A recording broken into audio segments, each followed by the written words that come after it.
Well, it's a pleasure to be here, and it's a pleasure to talk to you.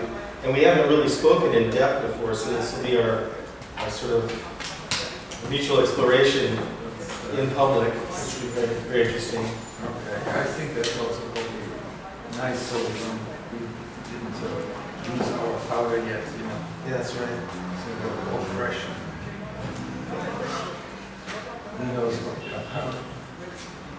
But our histories are quite different. Just maybe it'd be good to flesh it out a little bit.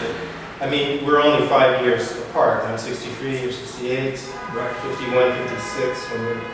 And so it's really not that many years. I've got many friends that are 20 and more years in difference with me, peers that I talk to, work with, and stuff like that. And I was recently in an email chat with a friend in Los Angeles who kind of referred to me as like a, what do you call it? He referred to me as the art form generation, and he was the flash art generation.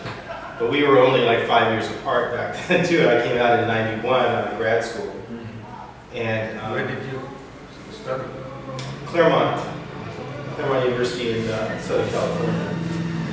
But all of Southern California is formatted by, a bit led by Cal Arts. Everyone, if they don't directly emulate it, they sort of see themselves in the reflected light of Cal Arts, and therefore they're a bit of the thought leaders of Southern California.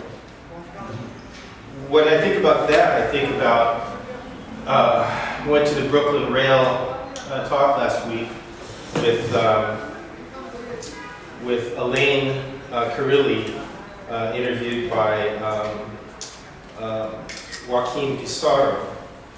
And they talked about making sculpture, but in a peculiarly French way, the way they express themselves as French. They, at least Elaine especially, talked about sensuality and tuning in and saveur and all these things about a touch, and I guess a European idea.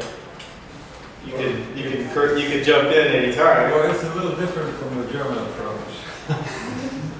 Well, he talked about the difference between a Catholic and a Protestant kind of sensibility, which I barely have an idea of what that is. I imagine one is more expressive or sensual in a way, one is more conceptual. Let me just give you a brief little background how I started. I grew up in the suburbs of Cologne, Germany, and Cologne in the 1960s was a very active avant-garde scene. There was Fluxus, there was, early abstract music like Stockhausen, Maurice Gabriel, there was Charlotte Moore, there was all kinds of activities that were redefining Germany after the war and rebuilding a new society. And the government in Germany was instrumental in saying, okay, we're building new Kunsthaus, we're building new museums, and we're starting fresh and we're collecting contemporary work. Because World War II had ended, and then the 50s was a rebuilding period with Taschisten and abstract painters. And then the whole fluxus against the museums started. And after Paris, Cologne was kind of the center, Yeah. right? I mean, it was the vital spot. It was a vital spot. There was also a big collector base. And some very, big collector, Ludwig, who bought like crazy. And David Zwirner's father was the advisor to Ludwig, who had the premier gallery in Cologne, and started the Cologne Art Fair. He was the first one to start an art fair. But the movement itself was more, there were lots of happenings. They were building a subway, there were concerts in the tunnels. They were building a subway. Otto Mühl came and slaughtered chickens in the Kunsthal. There was all kinds of stuff going on. I was a teenager and I was able to go to all these things. And I said, well, art seems to be a lot of fun, And we were all in a very positive mode. And This was late 60s. that was 68, 69.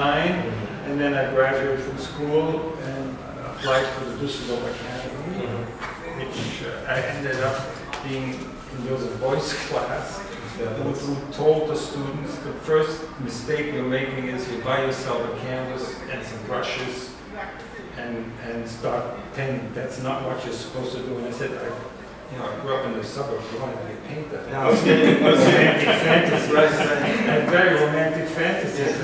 And all this fluxus and this, all this other stuff, I liked it, but I couldn't handle it. It was just, I was not an extrovert performer like most of these fluxus people. They loved to be on stage and be shamans and all kinds of crazy. It was at the snap of a finger. Yeah. That's And you know, I went to some of these things, boys would do the street actions for direct democracy, where he would, you know, run for chancellor, and then he started the Green Party, and they threw him out because he was uncontrollable in a political setting, and he went into his, you know, he became his own thing. That's he was a provocateur.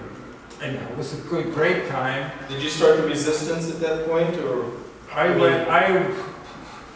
Well, there were other people like Gerhard Richter was painting in Düsseldorf. Obviously, yeah. And he was painting, you know, and I liked, in the 60s I saw his paintings. And, A lot of people carried on, I mean. yeah, and there was... But in a way you had to emulate a kind of, well, you know, you have to sort of take in the sort of the end of painting narrative, and therefore you have to demonstrate its powerlessness in some way. I said, I'm going to paint, no matter. And then boys got fired from the academy because he accepted everybody who was not accepted as a student. So they threw him out. I went to Cologne, to sort of more conservative. This was after school, or you dropped out, right? I dropped out of the Düsseldorf. You're like, and then I went to Cologne, and I met, by chance, I met a painter named Howard Kanowitz, who was a photorealist painter, and who came from New York. He was in Documenta 5 and had a studio in Cologne for 6 months, and I helped him make his paintings. And he took me to Documenta, where there was Malcolm Morley, there was Philip Pearlstein, there were all those Americans, there were Chuck Close was in the show. yeah, you met an amazing Yeah. amount of people. And he said, come to New York with me, help me in New York. So I said, okay, I'll come to New York. That was in 72. And here, did you shoot a Morris, I guess, and all that other stuff? I mean, all these, Robert Moore, was it? No, it was Motherwell. Motherwell, that was later. I worked with Motherwell. I worked with Howard for 3 years. Then Howard sort of he played the trombone, and he played with Larry Rivers in a band. Larry was playing the saxophone. Then at night I worked for Larry's, and when I quit Howard, I worked for 7 years with Larry. And Larry took me to Paris. I worked with Sean Tanguy for a while. It's fabulous. And then I went to the art store. I was always getting materials for everybody. And then they said, oh, Motherwell's looking for someone for a few weeks to help him with, he's got a big commission. Know anybody? I said, I can do this. So I worked with Motherwell on a big reconciliation elegy that's at the National Gallery in Washington, the opening. I saw pictures of you in the studio. Yeah, so I was working with him for a while. So I was like everywhere in those days, and painting and doing things. And I said, oh, maybe someday something will come out of this. I was painting, but I wasn't very confident at the time. I was doing things, but I had my own narrative and my own thing going, and I took all the influences, and then later on you sort of start basically to edit out what you think you can do without. As you get older, you boil it down, and you boil it to a point where you figure out what can a painting be in this context. Was my heritage, was my experience, and how do you proceed? You know, how it was for you, the similar.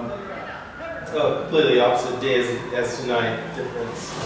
I mean, my dad was in the Air Force, so I was born in Madrid, lived in Panama, Philippines, Las Vegas, a whole bunch of places, like actually 14 physical locations around the world.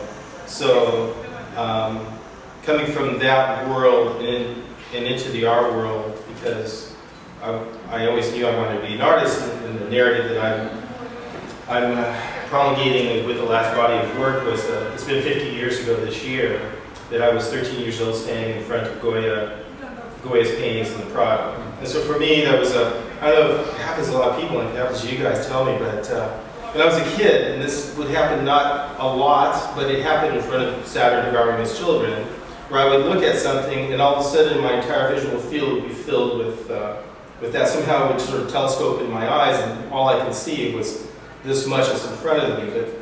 And it's a magical, trippy experience, and I had it in front of this painting.